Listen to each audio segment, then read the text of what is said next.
गुरदास दास गुरु। संदीप के महाराज रानी शकुंतले देवी के पास बैठे थे। दफातन उन्होंने सर उठाया, बोले, महारानी, कुछ दिनों से हम देख रहे हैं कि तुम हमारे पास होते हुए भी हमारे पास नहीं होती। यूं लगता है जैसे तुम बट गई हो, एक नहीं रही। तुम्हें किस बात की चिंता है? महारानी बोली, हाँ महाराज, ये सच है, मुझे चिंता लगी है, पर महाराज बात इतनी छोटी है कि आप सुनकर हंस देंगे। महाराज मुस्कुराए, बोले, शकुंतले, सियाने कहते हैं बड़ी चिंताएं घन गरज कर आती हैं और चली जाती हैं। बेशक झंझोड़ती हैं पर कुछ ज्यादा नहीं बिगाड़ती, लेकिन छोटी चिंताएं जोंक की तरह लग जाती हैं, पता भी नहीं चलता कि लगी हुई हैं। स्वामी वसुदेव का कहना है, छोटी चिंताओं से डरो, इन्हें भीतर में ना पालो, बाहर निकालो, इन्हें जानो, मानो, अपनाओ। अपना लो तो दूर हो जाती हैं, ना अपनाओ तो चिमटी रहती हैं। आप सच कहते हैं महाराज, महारानी ने जवाब दिया, पर बात मेरी अपनी नहीं, राजकुमारी की है। राजकुमारी की? महाराज ने दोहराया। हाँ महाराज, महारानी ने जवाब दिया, कुछ दिनों से मैं देख रही हूं राजकुमारी का पांव चले है, यूं चले हैं महाराज जैसे अंडा फेंटते हुए चमचा चलता है। बेवजह? महाराज ने पूछा। महारानी ने कहा, जब राजकुमारी बैठी पढ़ रही होती है या आराम से लेटी होती है तो उसका दायां पांव आप ही आप चलता रहता है और महाराज उसे खबर भी नहीं होती कि पांव चल रहा है। यह सुनकर महाराज का माथा ठनका, कुछ देर सर झुकाए सोच में पड़े रहे, फिर बोले, इसलिए तो नहीं कि राजकुमारी जवान हो गई है? पता नहीं महाराज, महारानी ने जवाब दिया। कल नौजवानों के ढंग कुछ और ही हैं, सुर और है, ताल और है, रंग और है। महाराज फिर सोच में पड़ गए, फिर बोले, कहीं ऐसा तो नहीं राजकुमारी प्रेम के बंधन में बंध गई हो? नहीं महाराज, ऐसी कोई बात नहीं। विश्वास से कह रही हो शकुंतले? हाँ महाराज, प्रेम एक ऐसा बंधन है महाराज जो छुपाए नहीं छुपता। फिर ये भी है महाराज कि नई पोच को बंधन से चिढ़ है। कोई बंधन हो, कैसा भी हो, बाहर का हो या भीतर का, उन्हें गवारा नहीं। महाराज के दिल में एक फांस लग गई, सोच में पड़ गए, किससे पूछें। ऐसे समय उन्हें स्वामी वासुदेव याद आया करते थे। वो महाराज के गुरु थे, हर बात में सहारा देते, हर उलझन में रास्ता दिखाते, कड़ी धूप में साया बन जाते, घोर अंधेरे में दिए समान टिमटिमाते। लेकिन 8 बरस हुए वो संदीप छोड़कर जा चुके थे। उनकी ख्वाहिश थी कि मरने से पहले सारी दुनिया के पवित्र स्थानों के दर्शन कर लें। स्वामी बहुत बूढ़े थे, चलना मुश्किल था, इसलिए उनके चेले गुरदास ने उन्हें अपनी पीठ पर उठाकर यात्रा कराने का अहद किया था। 8 साल से वो लापता थे, किसी को मालूम ना था कि वो कहाँ हैं। एक रोज महाराज ने अपने वजीर मिस्टर मंगल राय से बरसबीले तस्करा पूछा, राय जी, ये बताइए, क्या ये मुमकिन है कि जिस्म का एक हिस्सा तो मुसलसल हरकत में रहे लेकिन जहन को पता ही ना हो, खबर ही ना हो? राय महाराज के मुंह से ये बात सुनकर ठटके, बोले, महाराज पूरी बात कीजिए, अधूरी से आपने मुझे कंफ्यूज कर दिया है। महाराज ने कहा, राय जी, एक लड़की का पांव चलता है, यूं चलता है जैसे नीली चिड़िया की दुम चलती है या जैसे इंजन का पिस्टन चलता है, और लड़की को खबर ही नहीं होती। राय ये सुनकर घबरा गया, बोला, महाराज आपने ये बात किससे सुनी? इस सवाल पर महाराज खुद हैरान रह गए, लेकिन खानदानी राजा थे, जानते थे कि राजा को सुनना ज्यादा चाहिए, बोलना कम कम, इसलिए चुप रहे। राय बोला, महाराज 1 बरस हुआ है मैंने कॉलेज की एक लड़की से ब्याह किया था। ब्याह के 2 महीने बाद मैंने इत्तेफाकन देखा कि मेरी बीवी का पांव चलता है, अनजाने में चलता रहता है। इस पर मैं घबरा गया। सोचा शायद वो नाखुश है और पांव का चलना नाखुशी का इजहार है। मैंने बड़े बड़े डॉक्टरों और वैद्यों से पूछा। वो बोले शायद ये घूमने फिरने की दबी दबी ख्वाहिश का इजहार हो। तो महाराज मैंने अपनी बीवी को बाहर भिजवा दिया कि इसे खूब घुमाओ फिराओ। महाराज की दिलचस्पी बढ़ी। वजीर की बीती सुनकर महाराज बिल्कुल ही कंफ्यूज्ड हो गए। वो सोचते ये कैसे हो सकता है कि जिस्म का एक हिस्सा यूं इस्तराब में शिद्दत से चले और जहन को खबर ही ना हो। भगवान ने ये कल जिसे इंसान का जिस्म कहते हैं ऐसी बनाई है कि जिसका जवाब नहीं। इसका हर हिस्सा दूसरे हिस्से से जुड़ा हुआ है।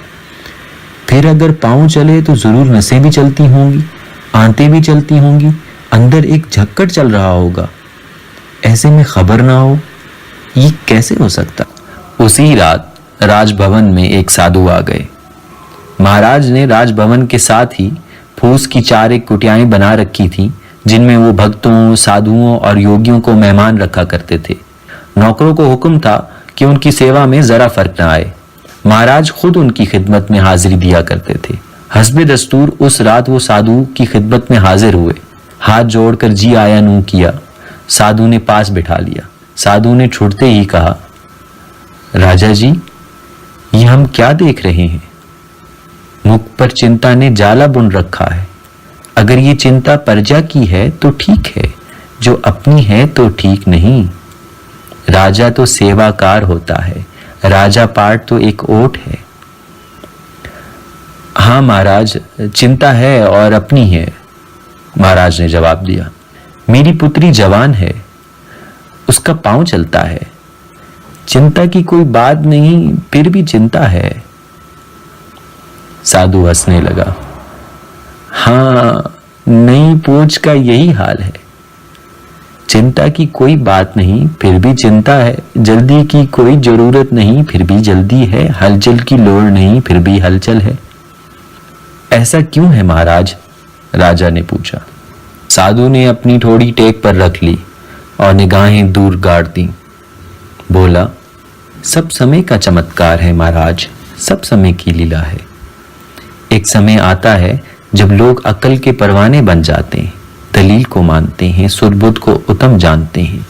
उस सुध बुद्ध को जो विश्वास नहीं परंतु शक शुबे को उभारती है, वो क्यों, कैसे, किस लिए सोचते हैं। दूजा समय आता है जब अकल का बुत टूट जाता है, दिल की धड़कनें उभर आती हैं, विश्वास जागता है, शक शुबे झाग बनकर उड़ जाते हैं। राजा जी, अब वो समय नहीं जब तुम पलकर जवान हुए थे। अब वो समय बीत गया, नया नकोर समय आया है। परंतु तुम राजा हो, तुम्हें क्या खबर कैसा समय आया है। राजा बोला, साधु महाराज, मैं इतना भी बेखबर नहीं हूं, गुस्सा न खाओ महाराज। साधु बोला, हर बादशाह, हर राजा बेखबर होता है, उसे खबर अवश्य पहुंचती रहे, मगर वो छलनी में छानी हुई खबर होवे है महाराज। साधु ने कहा, हर राजा के गिर्द जी हुजूरियों का घेरा होता है।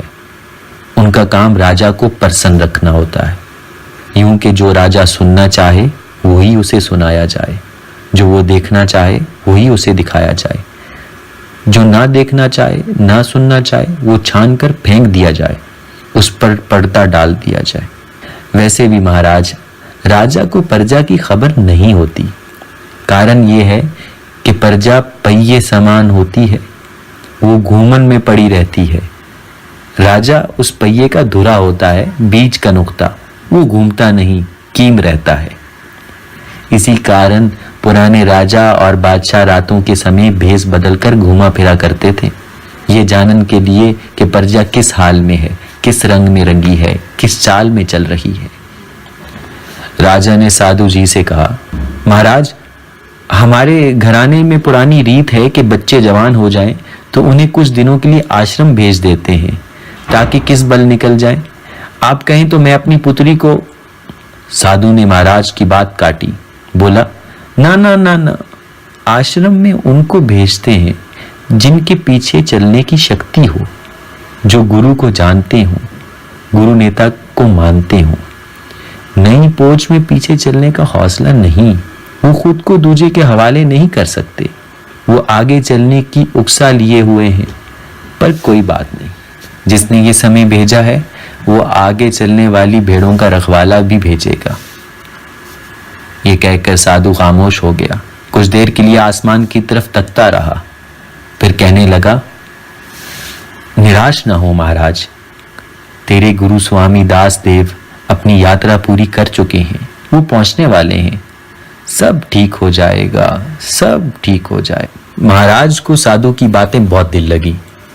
उनके दिल में प्रजा के मुतालिक अपनी बेखबरी का एहसास उभरा। उनके दिल में आरजू पैदा हुई कि मैं भी भेष बदल कर नगर में घूमूं फिरूं और लोगों का हाल चाल जानूं। दिक्कत ये थी कि महाराज में अकेले घूमने फिरने का हौसला ना था। वो चाहते थे कि कोई साथी हो। एक दिन बैठे बैठे उन्हें अंजना याद आ गई। अंजना संदीप की ऊंची नायिका थी। महाराज उसे उन दिनों से जानते थे जब वो खुद राजकुमार थे और अंजना की जवानी की बोतल नई नई खुली थी। शू का आलम था, बुलबुले उठते थे, फुहार उड़ती थी। चौबारे में आने वाले तो क्या, सारे शहर वाले भीगे हुए थे। उस जमाने में अंजना की नाव समान डोलने वाली आंखों से महाराज मद के प्याले पिया करते थे। ताल्लुक भी क्या चीज है, पहाड़ी चश्मे की तरह कहां से फूटता है और फिर नदी नाले बनकर किधर को बह निकलता है। अंजना से महाराज का नाता दिल लगी और खुशवक्ती के लिए जुड़ा था, जो चलते चलते जीवन साथ बन गया। अब अंजना उनकी दोस्त थी, साथी थी, सब कुछ थी। जो बात वो किसी और के मुंह से नहीं सुन सकते थे, अंजना के मुंह से सुनते, सर धुनते। वो बूढ़ी होकर नायिका बन गई, ये उम्र रसीदा होकर महाराज। दोनों जूं जूं उम्र रसीदा होते गए, ताल्लुक तू तू बढ़कर दरख्त की छांव बनता गया, घनी ठंडी छांव। बाई भी अजब मखलूक होती है। उसे महबूबा बना लो तो वो तुमसे खेलेगी, तिगनी का नाच नचाएगी, जलती पर तेल छिड़केगी, सांस लेने ना देगी। माँ बना लो तो तुम्हारी पाकीज़गी की जामिन हो जाएगी, तुम्हें बचा बचा कर रखेगी, इस फिक्र में घुलती रहेगी कि दाग ना पड़ जाए, धब्बा ना आ जाए। साथी बना लो तुम्हारे सर पर बढ़कर दरख्त बनकर तन जाएगी, छाँव ही छाँव, घनी छाँव, खुशबूदार छाँव। रात पड़ी तो महाराज ने भेष बदला। वो जब भी अंजना के यहाँ जाते भेष बदल कर जाते। बाई के चौबारे में सदर दरवाजे से नहीं बगली दरवाजे से दाखिल होते।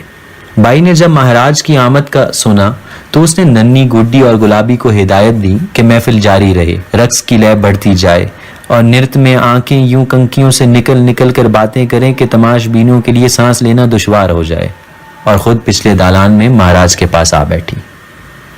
महाराज पहले बाई से इधर उधर की बातें पूछते रहे, असली बात खोलने से पहले रस्मी फीते किनारियां टांगते रहे। बाई काइयां थी, इतने सारे दिलों से खेल चुकी थी, जानती थी कि बाहर की बात क्या होती है और भीतर की बात क्या होती। बोली, ए हजूर, अब असली बात पर आई, कैसी चिंता लगी है?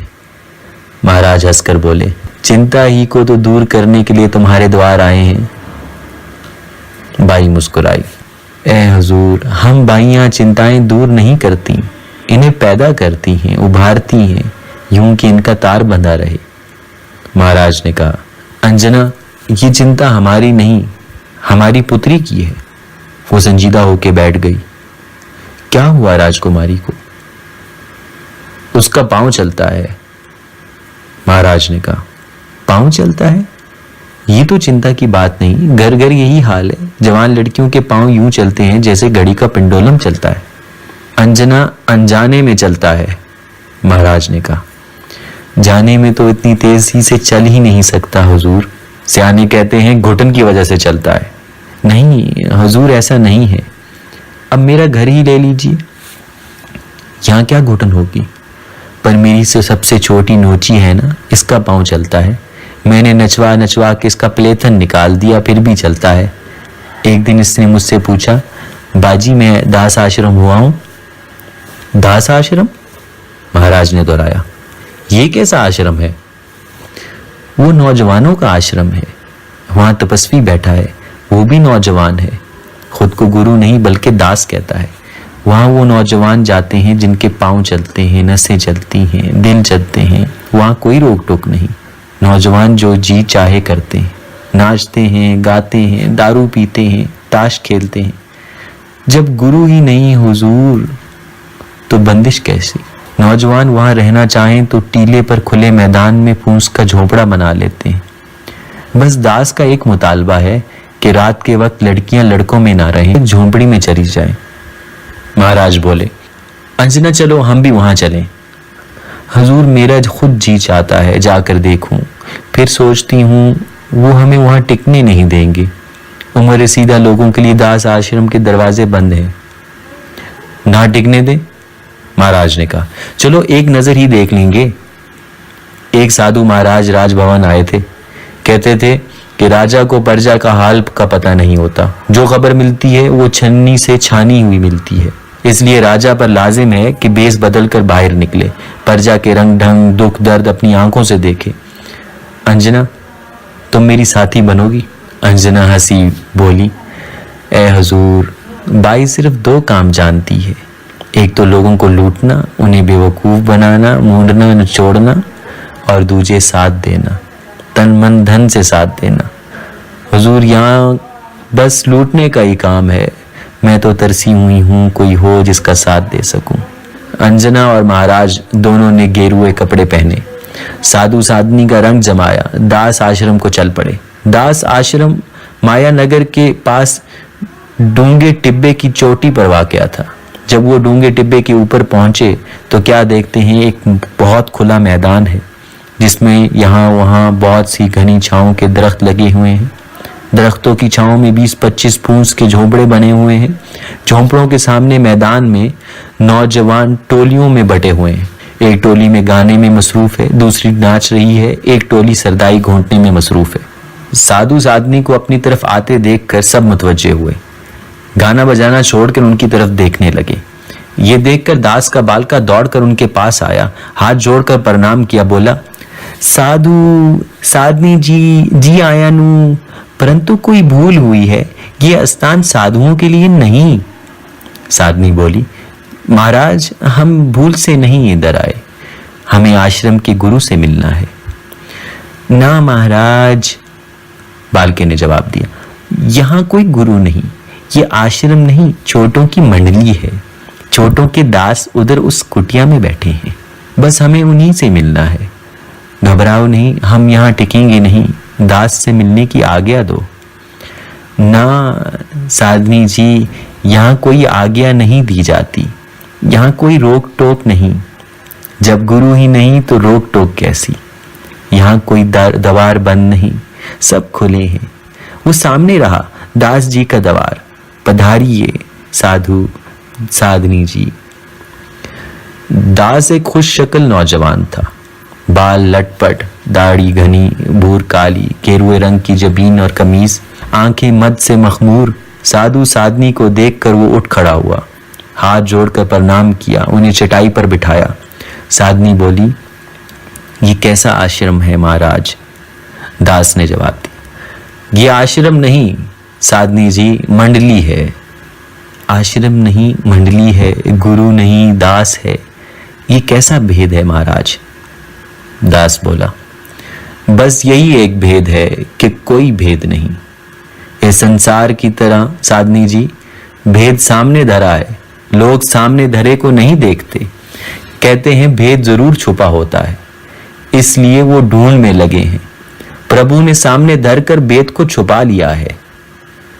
सच कहते हो दास जी, साधनी बोली। बात खुली नहीं दास महाराज जी, आपने ये रूप क्यों बदल दिए? आश्रम को मंडली बना दिया, गुरु को दास बना दिया। महाराज मत तो एक ही है, ये प्याले क्यों बदल दिया? सच है साधनी, मत तो एक ही है, पर टूटे बदलते रहते हैं। जैसा समय वैसा टूटा। पुराने समय में लोग कहते थे कोई आगे चले, रास्ता दिखाए, गुरु बने। अब समय बदल गया है, पीछे चलने वाले लोग नहीं रहे। अब ऐसा गुरु चाहिए जो पीछे चले। दास जी, साधु बोला, ऐसा क्यों है? क्या आज के लोग पीछे चलने वाले नहीं? दास मुस्कुराया, बोला, साधु जी महाराज, आगे पीछे को भूल जाओ। आगे पीछे का विश्वास हमने खुद बांध रखा है। सच ये है कि यहां ना कोई आगे है ना पीछे है। ये देखो कि वो चलने वाले हैं, उनमें चलने की लगन है, उनमें ढूंढ है। वो रुक गया, फिर बोला, महाराज, जब पुरानी राहें पट जाती हैं तो प्रभु ढूंढ की जोत जगाते हैं। और महाराज, ढूंढ अंधी होती है, आगा पीछा नहीं देखती, बुरा भला नहीं देखती। उन्हें क्या नहीं आजमाया गया। देश त्यागा, दौलत त्यागी, आराम त्यागा, डगर डगर घूमे, नशा अपनाया। अब वो हरकत की भेंट चढ़े हुए हैं, जल्दी के चक्कर में पड़े। उनकी राह रोको। जिन्हें नई राह ढूंढना होती है उन्हें रोकते नहीं। रोकोगे तो उनके दिल चलेंगे, नसें चलेंगी, पांव चलेंगे, विचार चलेंगे। दास खामोश हो गया। कुटिया में गहरी खामोशी छा गई। एक बात पूछूं दास महाराज? साधनी ने खामोशी तोड़ी। दास ने सर उठाया। साधनी बोली, आपका गुरु कौन है? मेरे पिताजी, दास ने कहा। वो कहाँ है? पता नहीं। जब मैं 17 साल का था वो मुझे छोड़कर चले गए थे। उन्होंने प्रतिज्ञा की थी कि अपने गुरु स्वामी वासुदेव को अपनी पीठ पर लाद कर दुनिया भर के पवित्र स्थानों की यात्रा कराएंगे। तुम गुरुदास के पुत्र हो? साधु हैरत से बोला। जी महाराज, दास ने जवाब दिया। मेरे पिताजी बहुत बड़े दास थे। उन्होंने मुझे दास बनना सिखाया। वो गुरु के दास थे, मैं चेलों का दास बनूंगा। राह तो एक ही है, चाहे आगे चल के राह दिखाऊं, चाहे पीछे चल के राह पर लाऊं। धन्य हो महाराज। साधु हाथ जोड़े फरते जज्बात से उठ बैठा। ऐन उस वक्त बाहर मैदान में एक शोर बुलंद हुआ। कुटिया में खामोशी छा गई। सबकी तवज्जो शोर पर लगी थी। फिर बालिक दीवार पर आकर चिल्लाया, महाराज, आपके पिताजी पधारे हैं। मेरे पिताजी? दास ने दोहराया। वो कुटिया से बाहर निकल गया। पीछे पीछे साधु और साधनी थे। सामने बड़ के दरख्त तले एक शख्स बैठा था। उसने अपने बूढ़े गुरु को पीठ पर उठाया हुआ था। दरख्त के करीब पहुंच के साधु ने हाथ जोड़े। स्वामी वासुदेव जी महाराज, ने चीख मारी। वो देखो, वो देखो! वो चिल्लाई, गुरु का धड़ सूख कर चेले की गिर लटका हुआ है और चेले का सर सूख कर गुरु की छाती पर ढलका हुआ है।